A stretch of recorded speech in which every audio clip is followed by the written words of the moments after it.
이제 우리 싱어게인이라는 프로그램은 그러니까 기존에 어떻게 보면 신인들을 발굴한 그런 프로그램들이었다면 그 노래하는 프로그램이었다면 이 프로그램은 그 가수들 잊혀진 가수들에 대한 향수를 불러일으키고 이 가수들이 아직도 다시 새롭게 뭔가 이렇게 성장하고 발전할 수 있는 어떤 발판을 마련해주는 그런 계기가 되는 프로그램인 것 같아요. 이걸 완전 무명 가수를 뽑는 프로그램인 거죠? 무명 가수를. 네, 옛날에 슈가맨인가? 뭐였지? 이거는 좀 유명한 가수를, 유명했었는데 한 곡으로 유명했다가 이제 더 이상 안 나온 가수도 나온 거 있잖아. 그것도 슈가맨이었던 것 같아요. 우리나라에 그거 잘 모르겠어요. 그 프로그램이 있었어요. 있었지, 그래서 뭐. 그 프로그램으로 되게 유명해진 사람 있잖아. 양준혁. 양준혁 씨.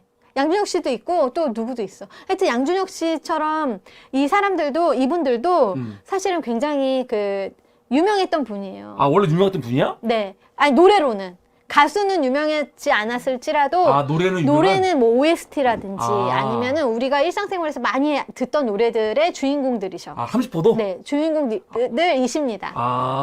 뭔가 커버곡이나 네. OST 같은 걸로 유명한 곡을 했던 사람인 거야? 예. 노래 들으면 다 알만한? 다 알아요. 아, 그래요? 네, 깜짝 놀래요. 네. 30호 가수도 노래 허니인가? 그거 우리가 들으면 알만한 노래예요. 예. 네. 근데 그 노래 외에는 모르는 거? 모르는 거죠. 이 가수를 모르는 거예요. 네. 네, 굉장히 안타깝지만요. 네. 그래서 싱어게인은 그런 프로그램이고 그런 오디션 프로그램은 아니에요. 경선 프로그램이라고 할 수 있을 것 같아요. 그냥 그 무명 가수들에게 주는 죄송합니다. 양준혁이 양준일. 죄송합니다. 제가 연예가 얘기를 몰라서 정말 죄송합니다. 양준혁은 야구 선수잖아. 죄송합니다. 양준일. 양준일. 양준혁이랬어 내가. 죄송해요. 모릅니다. 이렇게 아는 게 없습니다. 네, 맞아요. 여기 앵마님 이상 안함, 사무리님이 어국장님 구박이 좀 심하다는 느낌이시래요. 양준혁. 내가 양준혁이랬구나. 죄송합니다. 제가 노란 카드 맨날 주는데 잘 안 부끄럽습니다. 돼요. 네. 사회가 중계가 이 정도 수준입니다. 정말. 양준일 그래도 90명에서 넘어갔어요. 대단하네요. 예, 하십시오. 네. 예. 그래서 싱어게인의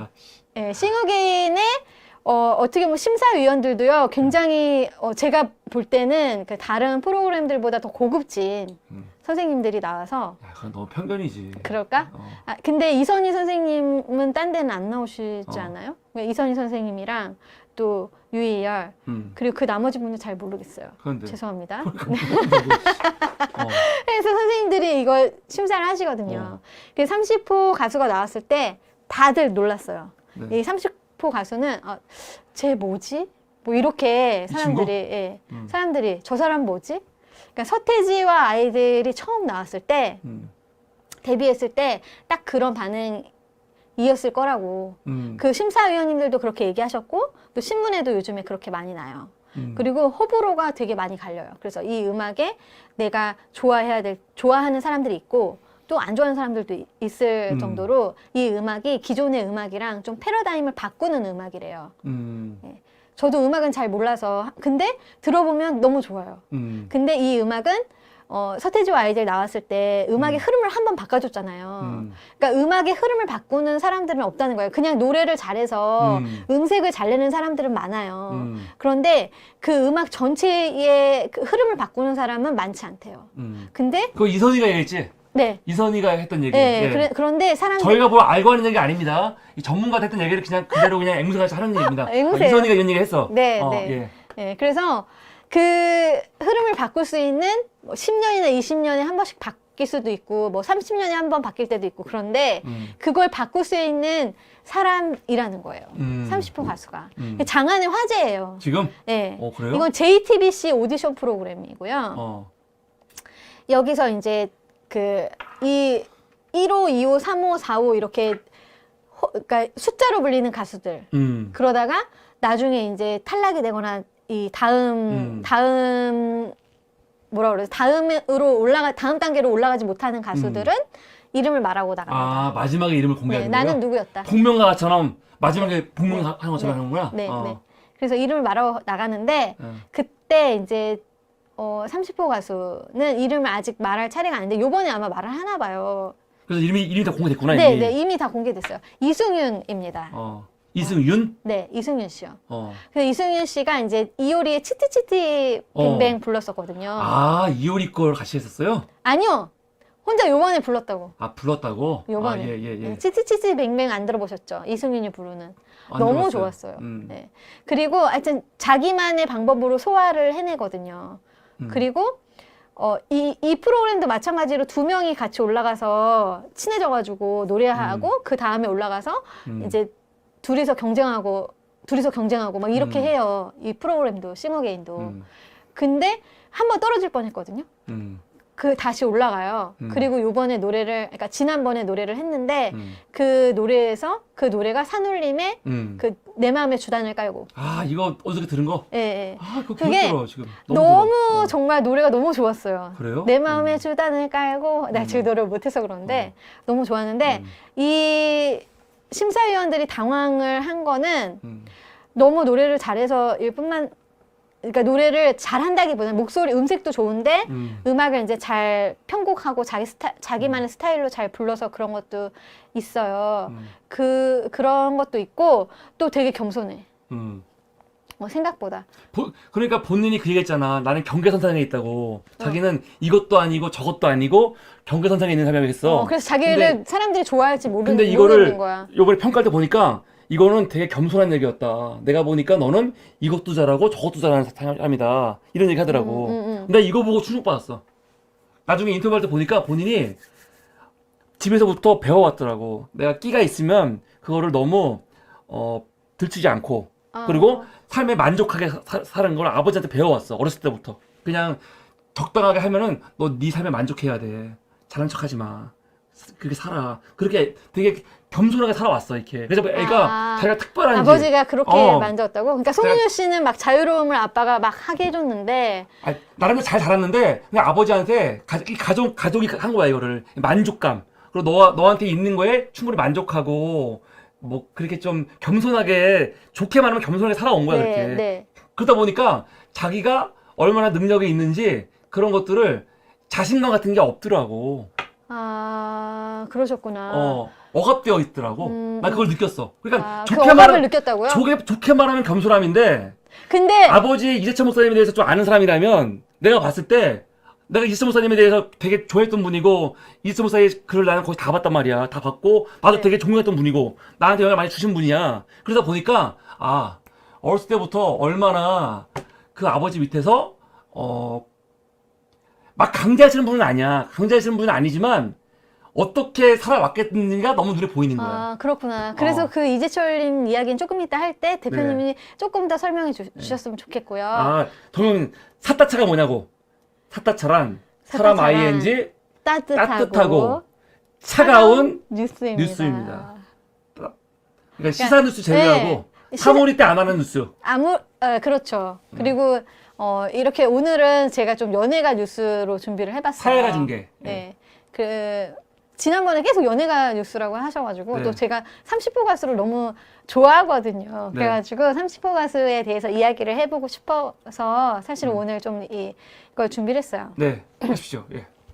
네, 그래서 유희열 심사위원장이 아까 말씀드렸듯이 당황한 건 뭐였냐면은 이 가수가 자기는 사실 심사위원으로 나왔을 때 그러니까 그 유희열 심사위원장은 본인이 이제 심사위원장으로 나왔을 때는 이 가수들이 얼마나 실력이 좋은가, 그리고 앞으로 얼마나 어떻게 보면 스타성이 있는가, 뭐 이런 거를 보려고 나왔는데 이 가수가 자기한테 질문을 던진 거야. 가수가 먼저? 아니, 가수가 하는 것들을 보면서 음악이 뭐냐. 그러니까 본인은 그냥 가수의 스타성이나 가수가 노래를 잘하는지 음색이라든지 뭐 이런 거 보고 싶었는데 그냥 그런 걸 항상 봤던 거야. 여태까지 유희열 씨는 사실은 되게 많은 그걸 했잖아요. 그러니까 유희열 씨는 뭐 심사위원을 다른 데서도 K-팝에서도 하고, 맞죠? K-팝도 하고 뭐 여러 가지 방송에서 심사위원도 하고 스케치북도 진행하고 했는데 그 전까지 물음이 계속 있었지만 이 가수를 통해서 오디션 프로그램에서 처음으로 그런 감정을 느낀 거예요. 음악이 뭐냐. 그럼 이건 유희열한테 충격을 준 거네. 네. 유희열도 어느 순간부터, 유희열은 원래 음악을 추구하는 사람인데, 음악 자체의 본질을. 근데 어느 순간부터 되게 이런 상업성, 여기에 되게 주목을 한 거 아니야. 그래서 요번에도 그런 것만 보고 있었는데, 이 30호 가수를 통해 갖고 다시 한번 네. 질문한 거잖아. 음악이란 음악이 뭔가 뭐냐 이렇게 오. 질문을 하게 된 거예요. 음. 그러면서 30호 가수에게 엄청나게 이제 끌리고 있는 거지, 사실은. 많은 사람들이 또 그걸 같이 느끼고, 심사위원 님들이 그것들을 말씀을 해주시니까 저희도 듣게 돼요, 사실은.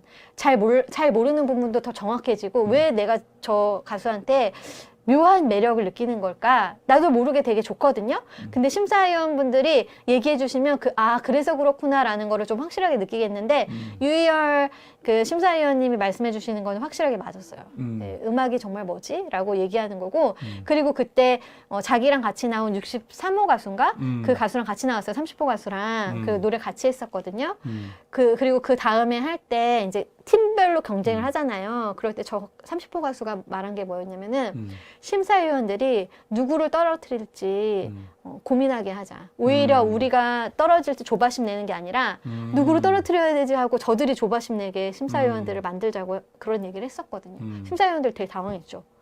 그 노래도 부르기 전에. 근데 노래 부르고 난 다음에 진짜 당황했어요. 심사위원들이. 누구 떨어뜨려야 되나? 너무 다 잘했거든. 이 팀도 잘했는데 저 팀도 진짜 잘했어요. 그 팀도 되게 색깔이 있고 가수들이잖아. 무명 가수들이잖아. 그리고 예전에 한번 그 자기 노래를 대중들에게 엄청나게 정말 그러니까. 각인시킨 사람들이야. 다 프로 가수들이네. 네, 프로 가수들이 하는 노래 정말 잘하고 싱어게인이 이름만 알려지지 않았을 뿐이지 다 프로 가수들이구나. 네, 이름도 알려졌었어. 어. 근데 시간이 지나서 잊혀졌을 뿐이에요. 예.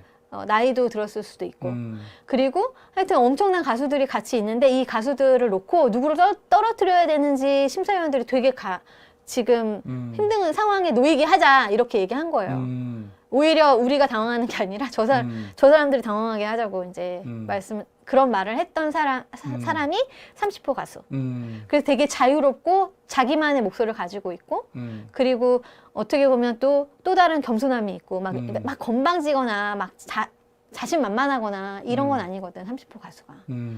그러니까 하여튼 그래서 되게 묘한 매력이 있는 가수 30호 가수고요. 그때 이제 나와서 불렀던 노래가 그 말씀드렸듯이 이제 산울림의 노래 불렀을 때 이 모습이에요. 근데 이 가수한테 비밀이 뭐가 있냐? 그거 사실은 제가 지금 계속 뉴스 나오잖아요. 뉴스 나오기 전에 저는 알았거든요. 뭐? 이채철 목사님 아들이라는 거. 이게 뭐 비밀이야, 이까지. 이게 비밀이었어. 인생의 비밀이. 낚시끌. 목 대단한 거라고. 아버지가 목사라는 게 대단한 거예요. 아니, 근데 그게 내가 지금 며칠 지나서 지금 얘기해서 이게 사람들이 다 아는 거지, 내가 이 뉴스를 준비할 때는 몰랐어. 그러니까 뉴스는 빨리 해야 돼. 그래서 제가 사실 개인의 비밀이 이재철 목사님이라는 거예요. 근데 방송 보시는 분들은 모르시겠지만, 이재철 목사라는 분은 우리 교계에서 독특한 분이세요. 좀 알려져 있는 독특한 분이시기 때문에 지금 얘기하는 거예요. 네, 너무 놀랐어요. 전 진짜 놀랐거든요. 왜냐하면 저 이재철 목사님 그 주님의 교회 막 얘기도 너무 많이 듣고 쫓아다니고 막 가서 설교로 들은 건 아닌데 그 막 책도 읽고 너무 좋아하는 분이었었거든요. 예전에는 뭐 지금은 정준호 대표님이 계셔서 별로 이렇게 다른 목사님들은 제가 생각을 안 하는데, 그러니까 기존에 우리가 알고 있던 목사의 패러다임과 많이 다른 분이에요. 그러니까 인문학적 깊이도 되게 깊으신 분이고, 그리고 그러니까 이 세계에서 보통 되게 정직하신 분 있잖아요. 정직하시고 진짜 뭐 법 없이도 살 수 있는 사람, 막 그런 좋은 이미지, 그리고 진짜 사셨고 네, 그런 맞아요. 분이에요. 근데 나중에 이제 교단하고 하면 큰 문제가 생겨. 그래갖고 갈등이 있을 때 나 같은 경우는 우리 교단하고 사실은 반대되는 입장으로 나는 이재석 목사님 지지하는 입장이었지. 그치. 엄청 좋아했고. 그리고 또 저는 근데 그런 문제는 나가도 복잡하니까. 네. 저는 또 어떤 목사님을 특정화해서 좋아하고 막 이러진 않아요, 제가. 그런데, 제가 귀가 좀 얇아요. 그래서, 대표님이 항상 이 이재철 목사님 얘기를 저한테 해줬었거든요. 그리고 책도 집에 많이 갖다 놓고 하니까, 전 읽게 됐고, 그리고 저한테 얘기하고 막 하니까, 이재철 목사님이 되게 좋아졌었고. 이재석 목사님은요, 네. 저는 되게 존경하는 분이에요. 제가 할 말은 많아요, 이재석 목사님에 대해서. 왜냐면은, 이재석 목사님하고 저랑 같은 교단이었고, 저도 지금 교단 나왔고, 목사님도 교단 나가셨어요. 근데, 이재석 목사님, 그, 100주년 기념교회라고, 대한민국 교회들이 해서 만든 교회가 있어. 유니온 근데 조치. 그게 우리 교단하고 관계 없는 교회거든. 네. 근데 문제는 우리 교단하고 갈등이 생겼고, 특별히 우리 교단에서도 내가 있던 우리 과에서 교단하고 해갖고 이재철 목사님 공격을 막 했어. 근데 내가 근데 대단한 거는 내가 해서 대단해. 나는 그 와중에서도 이재철 목사님 편을 들었어. 아, 그치. 왜냐면 우리 어떻게 보면 사수 목사님, 그럼. 사수 교수님 있거든요. 내가 존경하는 내 교수님들이 네. 사실은 교수님들이 이 목사님 비판하는 엄청 입장이었는데 비판하고 막 얘기하는데 저는 워낙 또 귀가 얇다 보니까 대표님이 좋아하는 분을 자꾸 하니까 싫더라고 나는 근데 그런 게. 그때도 나는 딱 내 위치에서 사실 내 위치는 네. 같이 이재철 목사님을 비판하는 입장이었거든요. 근데 나는 딱 단호하게 아니다. 이거는 교단이 잘못한 거다. 나는 반대다. 대단하십니다. 나 대단한 사람이에요. 이런 사람이야.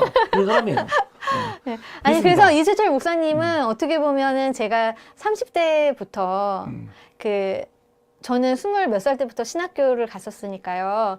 그 생활을 하면서 제가 이재철 목사님의 이야기를 들으며 지금까지 와온 거거든요. 어떻게 보면. 그래서 이재철 목사님은 너무 이렇게 어떻게 보면 제 인생에 되게 좋은 목사님으로 저는 기억을 하고 있는 또 존경하는 목사님 중에 한 분으로 기억을 하고 있는 그래서 분이거든요. 나도 30호 가수가 네. 이재철 목사님 아들이라고 들었을 때 사실은 조금 당황했어. 아, 그래요? 왜냐면은 네. 이게 다른 분들은 모르는데 이재철 목사님 아시는 분들에게 봤을 때는 뭐야? 저도 이재철 목사 깜짝 아들이야? 놀랐어요. 이렇게 되거든요. 근데 네. 반대로 뭐가 있냐면 난 이게 걱정이 되는 거야. 이재철 목사님 내가 존경해요. 지금도 존경해.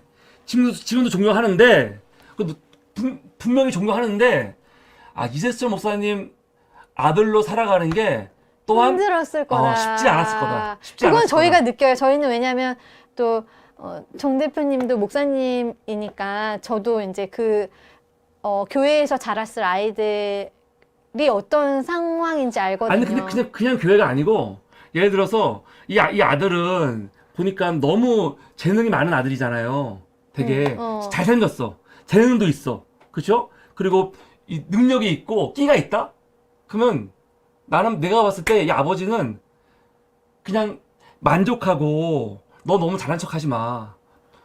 너만 잘난 거 아니야. 주변 사람이 다 귀한 사람들이야. 사람 공평해. 그거 강조하시는 분이거든. 그러니까 아들이 너무 튀면은 사실은 연예인 튀잖아. 그럼 그거 넌 잘하고 있다. 이럴 수도 있어. 그런데 오히려 자기 아들이기 때문에 억누를 쓸 수도 있어. 그러니까. 그래서 오히려. 말하는 게 이 심사위원 중에 한 분이 이렇게 얘기해요. 칭찬을 받아들여라. 그러니까 30호 가수를 보니까 30호 가수는 칭찬을 잘 못 받아들이시는 것 같다.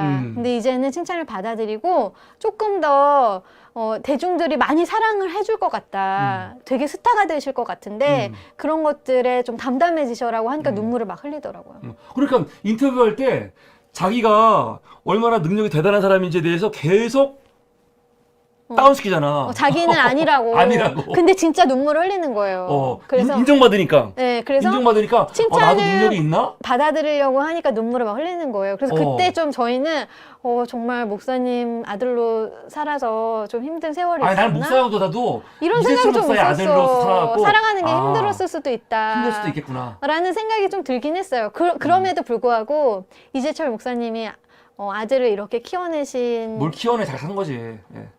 데는 여러 가지 이 목사님만의 자녀를 향한 교육 철학이 있었을 것 같다는 생각을 그런 게 했어요. 있습니다. 이거는 뭐 다른 데 안 나올 거예요. 그러니까 이재철 목사님이 저 같은 사람한테 존경받는 훌륭한 분인데 그만큼 또 이 엄격함이 있거든요, 분명히. 그러니까 그게 아마 또 30호 가수가 연예인으로서 이 연예계 그 끼를 발휘하는데 억압이 되어 있었고 그게 요번에 왜냐면 울더라고 막. 오, 잘 울더라고. 내가 이거 보고 억압돼 있었구나. 이걸 느꼈죠.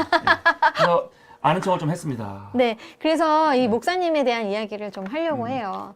이제 백성호 씨라는 중앙일보, 제가 요번에 중앙일보 기사를 좀 봤어요. 중앙일보에 종교계 기자가 있어요. 종교 기자가 있는데, 그분이 이제 현문의답이라고 해서 자기가 이제 느낀 바를, 뭐 이렇게 인터뷰도 하기도 하고 하면서 글을 쓰거든요. 근데 이재철 목사님을 만나서 인터뷰를 한 거예요. 이재철 목사님을 예전에 본인이 그러면서 자기가 예전에 인터뷰했던 것들을 되새기면서 복귀하면서 글을 썼어요. 30호 가수에 대해서. 그래서 자기가 예전에 그러니까 이재철 목사님을 만난 거는 마포구 합정동의 조그만 식당이었다는 거예요. 저분들을 만난 거예요. 여기 보면은 홍성사 지금 홍성사 대표신데 그 사모님이 그 정혜주 사모님이시고 이재철 목사님하고 같이 만났어요. 왜냐하면 설문조사를 했을 때 그 당시 설문조사를 했을 때 이재철 목사님은 그 1위 그러니까 그러니까 가장 신학생들이 가장 만나고 싶어하는 목사로 1위를 뽑힌 거야, 목회자. 왜냐면 설교 준비를 완벽하게 하세요, 이분은. 그러니까 애드립 같은 걸 안 해. 난 이게 좋아. 근데 목사들이 강단에 올라가고 헛소리하고 그러는데 그렇게 안 하고 이분은 자기 설교 내용을 그대로 글로 쓰면 책이 돼. 그런 분이에요. 맞아. 김대중 대통령이 자기 연설을 그대로 글로 쓰면 책이 된다고 했거든. 이분도 그런 분이야. 자기 설교를 그대로 그냥 받아 적잖아. 이게 책이 되는 분이에요. 네. 정확하게. 네, 왜냐하면 교계의 운영을 굉장히 투명하게 하고 또 그 사심 없는 교회 운영을 한다 이런 얘기를 되게 많이 들으시는 분이었어요. 그때도 그랬고 그래서 사실은 교계에서나 신학생들 특별히 어떻게 보면은 사실은 교인들은 뭐 다 알지 못할 거예요. 이재철 목사님에 대해서 다 아시는 분들이 그렇게 많지 않지만 특별히 신학생들은 이재철 목사님에 대해서 많이 알아요. 왜냐하면 책도 많이 쓰셨고 뭐 사도행전 강해라든지 요한복음 강해라든지 많이 쓰셨고요.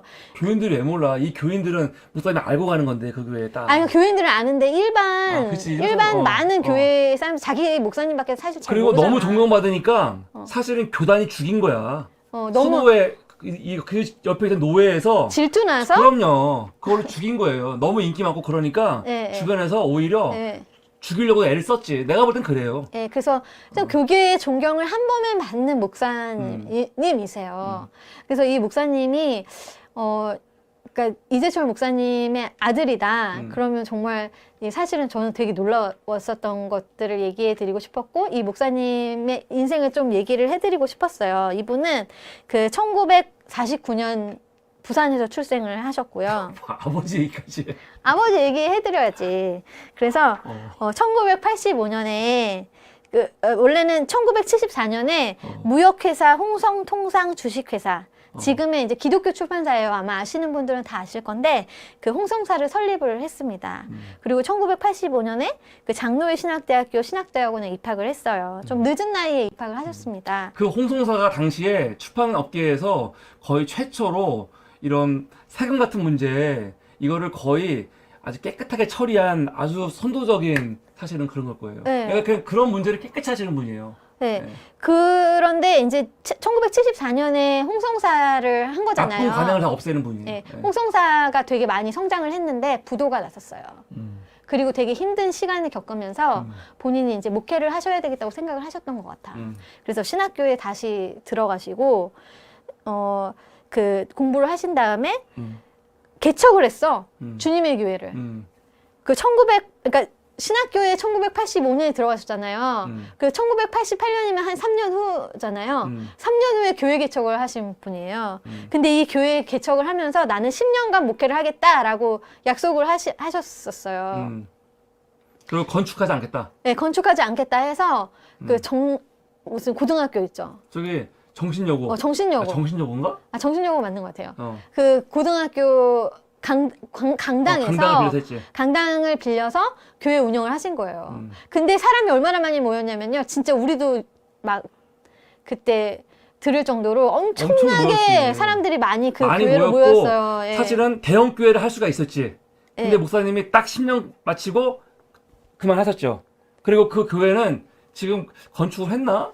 지금 그런 식으로 가고 있지. 네, 그냥 대형 교회로 가고 있어요. 지금도 대형 교회예요. 네.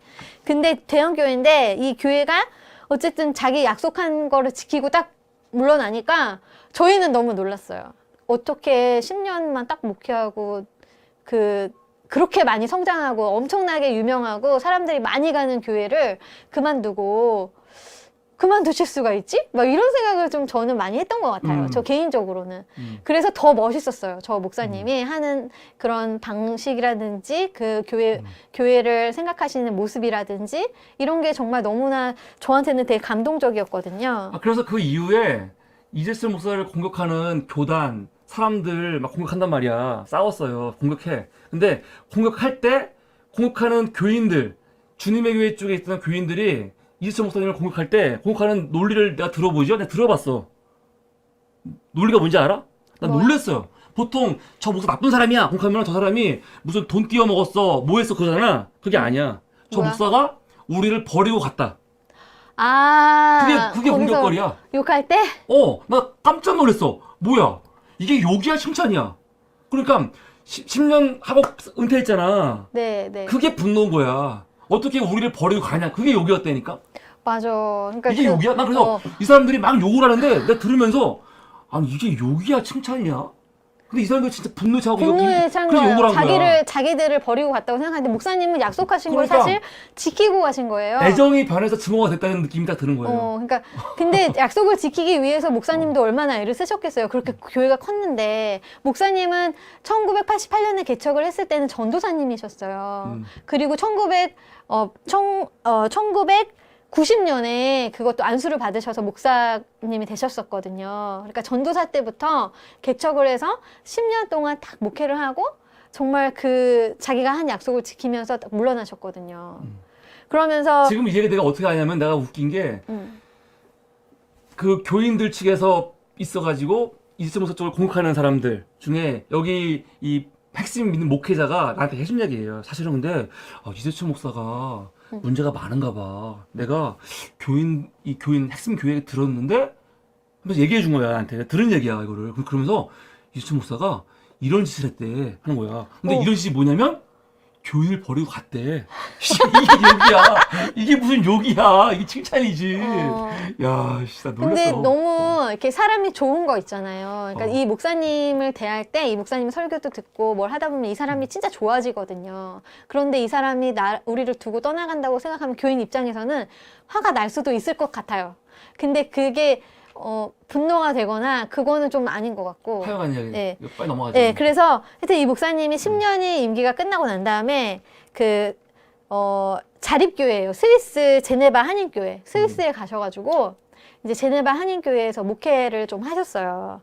하시다가 2005년에 다시 돌아오셔가지고 그 한국교회 연합체인 100주년 기념 사업 협의회가 하고 있는 한국교회, 그러니까 100주년 기념교회를 하게 되신 거예요. 근데 이제 지금 근데 우리가 지금 그런 이 시간이 아니어서 제가 이거 얘기하면 또 괜히 본질이 흩어지니까 하고 싶지 않은데 이렇게 딱 말하면 힘들어. 이렇게 말하면 안 돼. 왜냐면은 목회 안 하기로 했는데 왜 목회하냐? 또 그런 얘기 다 오거든. 아니 그 교회에 목회를 안 하는 거지 나가서 목회를 안 하신다는 거 근데 아니잖아요. 원래는 100주년 교회도 안 하려고 그랬어. 근데 그거 왜 하는 거냐면 여기 앞에 양화진 있잖아요. 외국인 선교사 이 외국인 묘지가 있잖아. 네. 그 문제 때문에 하는 거야 지금. 그 문제를 갖고 엄청난 이권 싸움이 벌어지면서 교회 내에서 더러운 돈 싸움이 막 벌어졌거든. 근데 그거를 사실은 이 목사님이 이거 잘못했다가는 진짜 이게 교계가 양화진 그 묘 가지고 돈 장사하고 지금 난리가 났어. 그래서 그 문제 때문에 어쩔 수 없이 한 거야. 사실은. 근데 저는 그러면서 교단하고 싸움 나고 교단에서 쫓겨나고 막 그런 문제 복잡한 문제가 있었죠. 근데 저는 이수철 목사님을 지지하는 사람입니다. 예. 저는 개인적으로 이제 한국교회사를 전공을 하고 한국교회 역사가 별로 많이 안 됐거든요. 그래서 교회사를 되게 좋아하는데 양화진은 되게 상징적인 곳이에요. 외국인 선교사들이 처음에 오고 난 다음에 묻힌 곳이거든요. 근데 그 양화진을 둘러싸고 그때 당시에 이제 100년이 막 지나고 하다 보니까 그거는 사람들이 정확히 말하면 선교사 묘지가 아니에요. 외국인 묘지예요. 외국인 묘지예요. 맞아요. 외국인 묘지인데 선교사님들이 많이 묻혀 계세요. 그래서 되게 교계에서는 되게 귀중한 그런 성지같이 여기죠. 한국교회는. 귀중한 곳이거든요. 그런데 그 곳이 갑자기 한국교회에 어떻게 보면은 그런 성지라든지 아니면 역사 발굴한다든지 이런 게 느려지다가 어느 순간에 그게 되게 좀 하드슈로 올라오면서 사람들이 그곳 가지고 이렇게 돈싸움을 벌이기 시작한 거지. 어떻게 보면은. 이수철 목사님이 거기 가시면서 거기를 관리하라고 한국교회 100주년 때 이 초교파적으로 100주년 기념교회를 만들었고 거기서 관리하라고 위임한 거야. 네, 근데 맞아요. 그걸 너무 못하고 있었는데 그거를 이수모 선생님이 하신 거지. 네, 그러면서 그 교회 교인들이 거기 오는 사람들한테 설명도 해주고 해설사도 해주고 그리고 그러면서 더 많은 사람들이 거기를 찾게 된 거예요. 너무 잘 되니까. 네, 너무 그때 가서 잘 해놨어요. 정말 가보면은 아 여기에 이런 일들이 있었고 어떤 선교사님들이 어떤 역할을 했었고 그리고 어떻게 보면 교회가 지금까지 어떤 역할을 하는지도 볼 수 있는 그런 곳이 돼버린 거예요. 한국의 역사를, 한국 교회의 역사를 볼 수 있는 현장이 돼버린 거예요. 근데 그러다 이렇게 보니까 갔는데 이수 목사는 한국교회 100주년 기념 때 초급파적으로 대표로 해서 가서 한 건데 이수 목사는 개인적으로 예장 통합이라는 교단에 속해 있는 사람이란 말이에요. 아, 그쵸. 근데 갑자기 예장 통합에서 당신은 우리 교단 아니냐. 그러면은 너는 우리 교단 사람이니까 여기는 우리 교단이 뭘 해야 된다는 식으로 막 끼어든 거야. 아, 근데 이수모사는 이거는- 나는 개인적으로는 이 교단 사람이지만 지금 내가 여기서 하고 있는 거는 한 개인의 교단이 아니고 전체 기독교 100주년 이 위를 받아갖고 관리하는 거기 때문에 통합 측이 나가지 마라 하고 있는 거야. 네. 그래서 통합 측과 싸운 거였고 네, 맞아요. 나도 목사님의 입장이었고 네. 그래서 결국 통합 측을 나오신 거야. 네, 한국 교회에는 200개가 넘는 교단들이 있어요. 그게 이제 너무 자세히 안 네, 해도 돼요. 아니 네. 모르실 것 같아서 그 교단들이 있고 그 교단들 모두에게 양화지는 아주 소중한 곳입니다. 어떤 특별한 교단에게 소중한 것이 아니고. 근데 이재철 목사님 개인은 예장 통합이라는 한 교단에 속해 계신 거예요. 그러니까 이제 여러 가지 문제들이 발생을 한 거고 그래서 우리 목사님은 예장 통합을 나가신 거지. 사실 어떻게 보면은 그런 일이 있었어요. 그런 네. 훌륭한 제가 볼 때는 그런 되게 훌륭한 목사님이신데 그 목사님 그래서 2009년에 여기 보면은 그 양화진 성지 관련 논쟁 중에 소속 교회를 위해 예장 통합 측 교단을 탈퇴해서를 제출했어요. 그리고 같은 해 10월 10일 날 서울 노회에서 면직됐습니다. 근데 나하고 연관이 되게 깊어. 이 이수 목사를 면직한 재판부 목사가 있어. 오창호 목사라고. 그 새끼가 나랑 원수예요. 아, 나랑 인연이 있어. 나랑 인연이 있어. 그러니까 좋은 사람들하고 이 적들 있지. 그 사람들은 나하고도 적이야. 아, 난 너무 기분이 좋아. 그래서 네. 이 이수 목사를 내쫓은 재판국장이었던 한남제일교회 오창호 목사라고 있어. 이 새끼. 저하고 아주 원수 같은 새끼. 내 인생을 망치려고 나를 따라다니면서 괴롭힌 새끼가 있거든요. 근데 내가 한 번도 구라지 않았지, 그 새끼한테. 그런 새끼가 있습니다. 그러니까 네. 나도 좋은 사람인 거지. 그렇습니다. 네, 그래서 2018년에 목사님이 11월 28일에 추수감사주일에 사도행전 속으로라는 마지막 설교를 하면서 은퇴를 하셨거든요. 2018년에 은퇴를 하시면서 지금은 또 우리 목사님도 숲속에서 사시더라고요. 산에 들어가셨더라고요. 자, 이건 뭡니까? 이재철을 버려야 합니다는 뭡니까? 이재철을 버리셔야 합니다는 그때 사도행전 설교를 하면서 나를 철저히 잊어달라고, 나를 기억하지 말아달라고 그렇게 성도들한테 말하는 거예요. 이게 되게 멋있었다고 이제 이 백성호 씨가 썼더라고요. 네. 그런 내용으로 한 거고요. 여기서 또 이제 이 목사님이 자녀들을 교육한 철학들이 있잖아요. 네. 그거에 대해서 이제 이야기를 하거든요, 이 기자가. 네. 그래서 얘기를 할 때 그러니까 이 아들이 4명 있어요. 그 중에 이제, 둘째랑 셋째가 되게 유명해요. 아들이 4명이나 했어요? 네. 네, 첫째는 지금, 원래는 어디서 근무했는데 지금 변호사로 일을 하고 있고요. 네. 그리고, 둘째는 유튜브 진행을 하고 있어요. 근데 이 둘째 얘기가 사실은. 근데 이 집안은 워낙 집안이 돈이 많은 집안이야. 또 잘 사는 집안이에요, 사실. 아, 금수저 그래? 집안. 그건 또 있는 집안이지. 없는 집안이 아니에요. 아, 그렇구나. 아, 그럼요. 집안이 엄청 잘 사는 집안이야. 아, 그렇구나. 그래서 이게 뭐냐면은 이 친구가 이제 이 둘째가 성국이에요. 이성국. 예. 이성국인데 이 둘째가 되게 좀 성품도 좋고 활발하고 뭐 이런 것 같아요. 그래서 고등학교 1학년 여름에 그 영국으로 보낸 거야. 영국으로 그냥 뭐라 그러지? 그냥 한 달간 무슨 캠프 같은 거를 보냈는데 네. 그 영국에 있는 그 학교가 얘를 너무 이성국 씨를 너무 예를이라고 해서 죄송합니다. 예, 이성국 씨를 너무 좋게 봐서 1년 동안 전액 장학금을 줄 테니 우리가 뭐 다 경비도 다 해줄 테니까 1년 동안 같이 학교를 보내달라 이렇게 얘기를 한 거예요. 그래서 네. 이지철 목사님이 알았다. 그리고 1년을 이제 학교를 보냈어요. 영국에 있는 학교를. 첫째 형? 아, 둘째. 둘째. 네. 네. 이승국 씨. 네. 이승국 씨가 이제 간 거예요.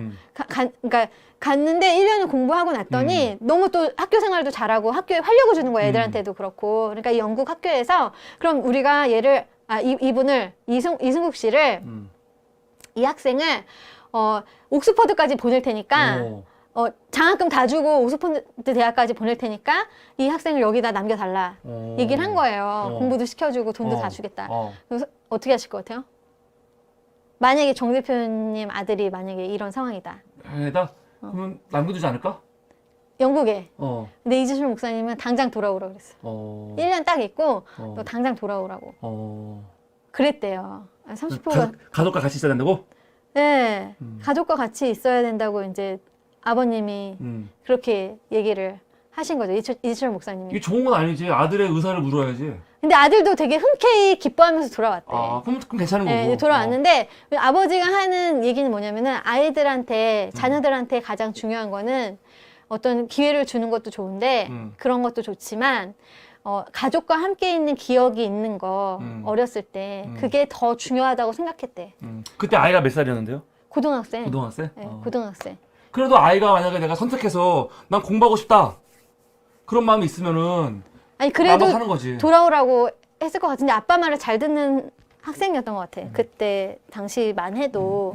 그래서 돌아오게 한 거죠. 네. 그렇다고 쳐요. 네, 그래서 근데 그러면서 이 이승국 씨가 유튜브를 하기 시작했어. 어느 정도 시기가 지났을 때. 지금 유튜브예요? 예. 네, 유튜버인데 어떻게 보면 이제 진행자 사람들 모셔가지고 인터뷰하는 거예요. 네. 그런 유튜브를 진행하고 있어요. 그리고 유튜브 들어가 봤더니, 그러니까 영화 리뷰를 해요. 지금 하고 있어요? 네, 네, 영화 리뷰를. 어떻게 들어가면 돼? 인터넷 들어가보지 뭘. 네, 인터넷. 어떻게 들어가요? 네? 뭐라고 치면 돼? 이승국 치면 들어갈 이승국? 거예요? 네. 이게 이승윤 씨 형이 하는 거라고? 천재 이승국. 지를 천재라고 하네? 네. 근데 여기 제가 5일 전에 봤을 때. 이 사람이에요? 네. 제가. 지금 직접 인터뷰 하는 거야? 네, 이 외국 만나갖고? 네. 더 락을 만나고 인터뷰한 거예요, 지금 이게? 더 락을 만났습니다. 네. 잠시만요, 한번 보겠습니다. 이거 봐도 돼요? 저작권 안 걸릴 만큼만 잠깐 봐야죠. 더 락을 만난 거야, 직접요? 네, 더 만났어요. 이 사람이야? 네. 이 사람? 네. 네. 대단하네요. 네, 대단하죠. 대단합니다. 네. 영어 잘하네. 네. 부럽다. 네. 네. 노을님 감사합니다. 노을님 감사합니다. 이 와중에 또. 네. 네. 그래서 이제 더 락하고 인터뷰도 하고 요즘에는 더 많은 사람하고 인터뷰해요. 왜냐면 제가 얼마 전에 봤을 때는 26만 명이었거든요. 근데 정말 이틀 사이에 5만 명 확 늘었어. 그러니까 동생 덕을 봤네. 지금 동생 덕 보고 있어요. 야, 대박이다. 완전 이승국, 천재 이승국. 동생 완전히 덕을 봤네, 진짜로. 네, 지금 덕 보고 있고요. 그리고 중요한 건 이제 둘째 아들은 그렇게 해서 성공을 하고 있어, 지금. 어떻게 보면. 그럼 완전히 윈윈 되겠다, 동생이랑 형이랑. 네, 그리고 셋째는 음악을 했어. 그때까지는 무명이었어. 셋째가 지금 주인공? 30호? 네, 30호. 지금 이제 우리가 하는 30호. 셋째는 음악을 했어요. 그리고 넷째는 그냥 공부를 하고 있었는데. 둘째는 좀 되게 활기차고, 셋째는 조금 좀 음침하네. 둘째는 완전 활기차네. 되게 활기차요. 예. 지금 그거 유튜브 하는 거 보시면 알겠지만 되게 활기차신 분이에요. 그러니까. 예. 그러니까 막 자신감도 넘치고. 근데 그런 것도 잘하고 말도 되게 저 사람이 잘하고. 아들이었구나. 네. 나 저 사람 많이 본 것 같아. 네, 천재 이승국. 예, 그리고 이제 셋째가 이승윤인 거예요. 이승윤은 노래하죠. 그래서 물어봤어. 이 아이들을 키우는데 어떻게 키우시냐고. 도대체 어떻게 키워내신 거냐고 물어봤지. 그랬더니 4가지 이야기를 해줬어요. 뭐냐면 첫째는 자립한다. 아이들을 위한 그 자기만의 교육 방침이 있었다는 거예요. 그래서 첫째는 자립한다. 그러니까 무엇을 하든지 스스로 할 수 있게 해주는 거예요. 그리고 설령 실수를 하더라도 이렇게 나중에 남을 돕는 사람이 될 수 있대. 자립하는 아이들이. 네. 그리고 모든 걸 스스로 결정하게 했다는 거지. 그래서 자립을 얘기했고요. 두 번째는 예의를 얘기를 했어요. 예의. 네. 모든 인간 관계에서 최우선은 예의다. 너희도 예의를 갖추지 않는 사람이 싫지 않냐. 너희도 싫지. 그러니까 너희도 예의를 갖추는 사람이 돼야 된다. 이게 두 번째였고, 세 번째는 정리정돈이래요. 아, 정리정돈. 네. 내가 거쳐간 자리를 다른 사람이 치우게 해서는 절대 안 된다. 이거 되게 좋은 것 같아요. 아, 근데 내가 봤을 때 나는 이재성 목사님과 난 너무 존경해. 근데 저런 친구는 사귀고 싶지 않아. 왜? 그러니까 이재성 목사님이 제일 지금 딱 걸린 게 이런 거야. 정리정돈 같은 거. 딱 그냥 목사님 그런 스타일이지. 너무 깔끔한 분이야. 너무 깔끔하죠. 너무 깔끔한 분이어서 그 옆에 있으면 사실요 숨 막혀? 술이 막힐 수 있어. 그럴 수 있죠. 그래서 진짜로 진짜 흠이 없는. 네. 그래서 내가 거쳐간 힘들어, 자리를 남이 치우게 해서는 안 된다고 하신 거예요. 이게 세 번째고, 마지막 네 번째는 내가 무엇을 하든 누군가를 위한 봉사 혹은 섬김이 되어야 한대. 내가 무엇을 하든 누군가를 위해서 봉사하거나 섬김이 되어야 한다고 요 네 가지를 얘기를 한 거예요. 그러니까 그분은 말만 하는 분이 아니고 진짜로 그렇게 사시는 분이에요. 네. 그러니까 목사 나부랭이 새끼들이 말만 하거든. 근데 이예수 목사는 정말로 자신이 그렇게 살아왔던 사람이고 사는 사람이고 아이들이 그렇게 했을 거야 진짜로. 난 그래서 아이들이 힘들었을 것 같아. 그래서 그 친구들이 힘들었을 것 같아 진짜. 그래서 목사님한테 물어봤어. 이걸 지키면은 이 아이들이 갖게 되는 게 뭐냐. 그래서 자기만의 영혼이라고 하셨대. 그러니까 자기만의 영혼이라고. 이 애들은 자기만의 영혼을 가지고 있는 거야. 그래서 이 30호 가수가 노래할 때 자기만의 그 영혼을 노래했다고 말을 하더라고. 이 기자는. 난 너무 힘들었을 것 같아. 이 왜냐면 기자님은 사람이 흐트러질 수도 있고 네. 안 할 수도 있고 사실은 그냥 좀 진짜 좀 방탕할 수도 있고 그럴 수도 있는 건데 이 목사님은 그게 안 돼. 그러니까 그래서 이 목사님이 되게 좋은 분이에요. 훌륭한 네. 분이에요. 네, 그래서 막내는 화가 나네. 예, 여기 써 있어요. 예, 제가 얘기해 드리려고 했어요.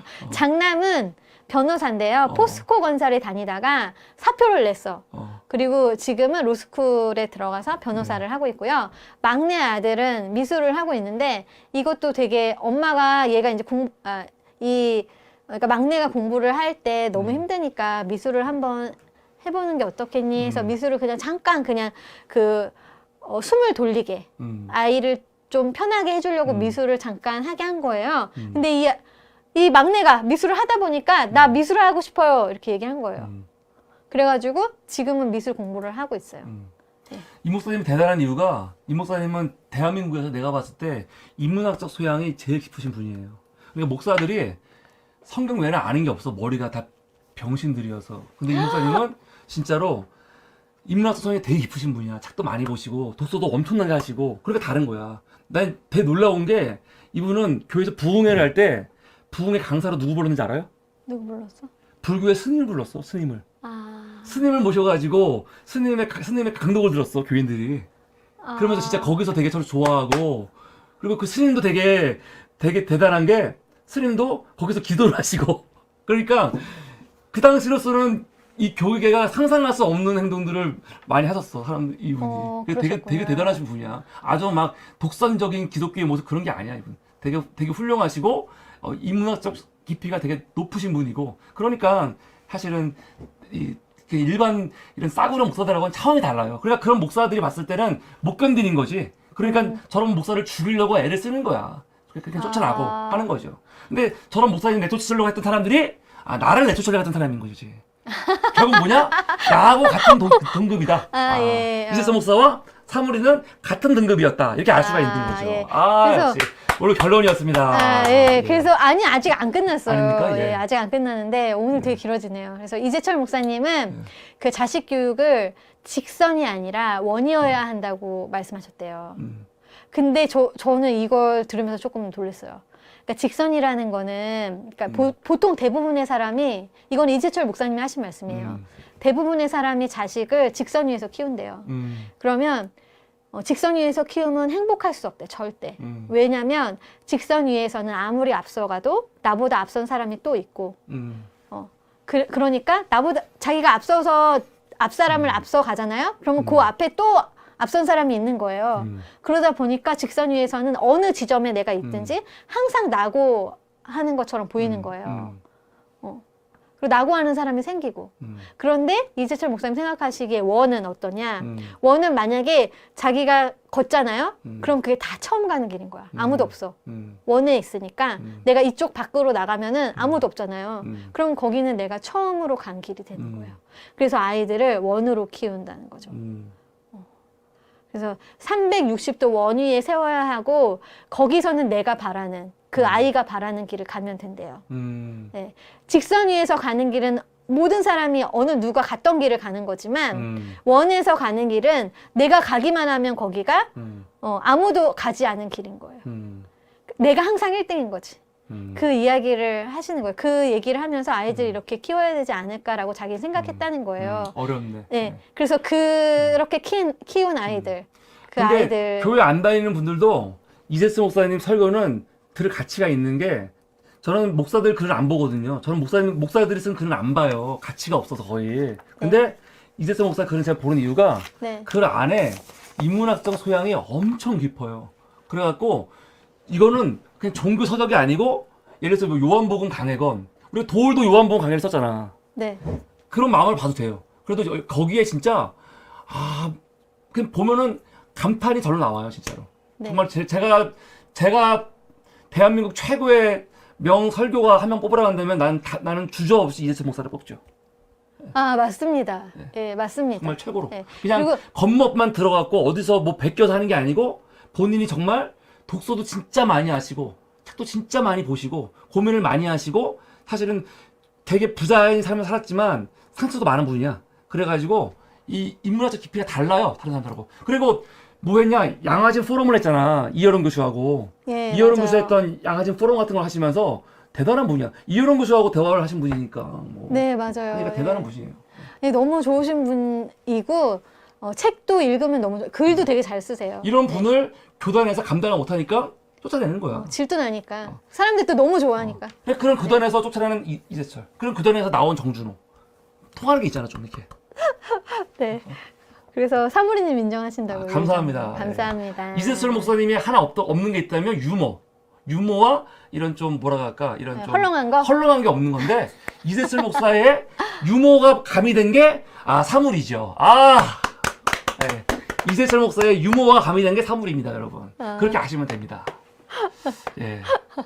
네, 맞아요. 네, 다 사기꾼 아닙니다. 또 날카로운 시사가 가미된 게 사물이죠. 예. 네, 자. 그러네요. 그래서 저희 30호 가수가 나올 수 있었습니다. 그 30호 가수는 계속 지금 경선에 올라가고 있고요. 네. 여러분들이 많이 응원해 주셨으면 좋겠는데 어차피 안 그러셔도 지금 많은 사람들이 좋아하고 있습니다. 네, 감사합니다. 네. 그리고 그래서 이제 끝난 거 아니야? 아니에요. 예, 그래서 이제 젊었을 때 목사님이에요. 젊었을 때 예. 약간 더 젊으셨을 때. 네. 맨 처음에 하셨던 게 새벽에 일어나서 각자 집에서 그 설교문 읽고 기도하면서 하루를 시작하시라고. 이게 뭐야? 교회 나오지 말라고 그랬대. 새벽 예배 때 힘든데 교회까지 음. 나오시면 너무 힘드니까 그래서 새벽 예배 때 이제 각자 자리에서 본문을 올려줘. 이거 되게 힘든 거거든요, 사실. 본문 매일 올려주고 사람들이 기도하게 도와주고 이런 건 힘든 건데 이런 일을 하셨던 분이고 지금은 시골에 가셔가지고 요렇게 살고 은퇴하셔가지고. 지금 아마 암 걸리셨을 거야, 암. 이분도 암 걸리셔갖고. 암 걸리셔서 지금 치료가 되셨다고. 치료가 되셨고 건강이 안 좋으실 거예요. 네. 이건 뭐냐면요. 이거는 마지막 비밀. 뭡니까? 마지막 비밀입니다. 뭐예요? 제가 발견해낸 거예요. 뭐예요? 지금 이분이 사실은 30호 가수잖아요. 이승윤 씨예요. 그 옆에 있는 사람 누군 것 같습니까? 같은 사람일까요? 모르겠습니다. 같은 사람 같아요. 어때요? 다른 사람이겠지. 이렇게 딱 볼 땐 어때? 비슷해 보이네. 비슷해 보이지? 네. 누군 것 같아요, 여러분? 누굽니까? 힌트. 유명한 사람이에요? 예. 저는 딱 보고 30호 가수 딱 보고 진짜 많이 닮았다. 어쩜 저렇게 똑같아. 저도 반감 사람이야? 어떻게 저렇게 똑같이 생겼지? 한 사람이야. 누구지? 모르겠습니다. 안재욱입니다. 안재우. 너무 닮았어요. 너무 닮았어요. 깜짝 놀랐어요. 제가 보고. 이게 뭐야? 이게 내가 오늘 말하고 싶은 가장 큰 비밀. 네. 30호 가수는 안재욱과 닮았다. 전혀 닮았다고 합니다. 정말. 닮지 않았어요? 되게 닮았죠, 여러분. 그러네. 닮았네요. 이 젊었을 때 안재욱이에요. 네, 닮았기 때문에 우리 두 사람한테는 이 닮으신 분들, 정말 우리 이렇게 지금 수고하고 있는 우리 30호 가수 노래하는데 여러분들 30분 가서 응원해 주시려면요. 딴 거 하지 마시고 아까 고참김도 좋지만 고참김만큼 또 좋은 게 뭐가 있냐? 바로 백세도움농장에서 나오는 흑마늘. 팬 여러분들, 우리 이승윤 씨죠? 네, 네. 이승윤 씨를 응원하실 분들 선물 보내시고 싶으시죠? 딴 거 보내지 마세요. 흑마늘. 흑마늘을 선물로 보내주십시오. 그러면 앞으로 더 좋은 가수가 될 수 있을 겁니다. 흑마늘도 좋고 또 다시 말하지만 아까 말했던 고참김. 다 기가 막히죠? 이 두 개로 여러분들의 팬심을 아니 하셔도 흑마늘도 되고요. 있는데 사실 우리 그것도 있잖아. 누룽지. 누룽지. 진짜 맛있어요. 누룽지. 네. 누룽지 근데 되게 맛있는데 저희가 주문을 했거든요, 지금. 4개를 주문했는데 안 오고 있어요. 왜 안 오고 있습니까, 도대체? 네, 올 겁니다. 주문을 네. 지난주 언제 했습니까? 지난주 토요일 날인가요? 아니, 왜 이렇게 늦어? 그럼 광고주님. 화요일 날 보내셨어요. 화요일 날. 광고주님 이렇게 주문했는데 늦으면 이거 어떡합니까, 이거? 주문했는데 지금 아직도 안 오고 있습니다. 이거 네, 올 고발합니다, 겁니다. 이거.